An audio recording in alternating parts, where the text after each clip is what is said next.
Arbitration కోర్టులను ఉంటాయి, మధ్యవర్తిత్వ కోర్టులు. రెండు పరిశ్రమల మధ్య గొడవలు వచ్చినప్పుడు, ప్రభుత్వానికి పరిశ్రమలకి మధ్య గొడవ వచ్చినప్పుడు, వ్యాపార సంస్థకి బ్యాంకుకి మధ్య గొడవ వచ్చినప్పుడు ఈ ఆర్బిట్రేషన్ కోర్టుకు వెళ్తే ఒక జడ్జి గాని పెడతారు. వాళ్ళు ఇద్దరి యొక్క వాదోపవాదాలు విన్నాక ఎవరు వెనక్కి తగ్గాలి, ఎంత తగ్గాలి, ఏ వ్యవహారంలో ఇద్దరు సెటిల్ చేసుకోవచ్చు అన్నటువంటిది తీర్పులు ఇస్తుంటారు. అది ఇక ఫైనల్గా హైకోర్టులో, సుప్రీంకోర్టులో ఛాలెంజ్ చేయాలి, కానీ కింద ఉన్నటువంటి కోర్టులో లేకుండా ఆల్రెడీ భారతదేశంలో నడుస్తుంది. ఇది ఒక ఎత్తు.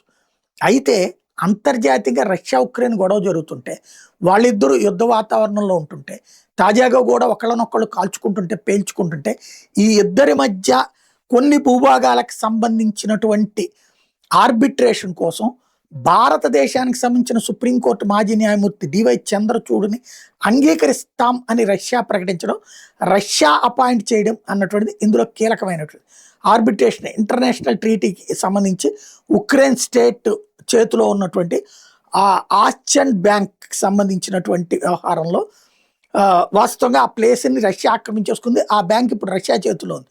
ఉక్రెయిన్ ఆ ఒరిజినల్ హెడ్ క్వార్టర్ ఉక్రెయిన్కి సంబంధించినటువంటి కీవ్లో ఉన్నటువంటి నేపథ్యంలో దాని యాక్టివిటీ మీద మధ్యవర్తిత్వానికి చంద్రచూడ్ గారు నియమించడం అన్నటువంటిది కీలకమైన అంశమైంది.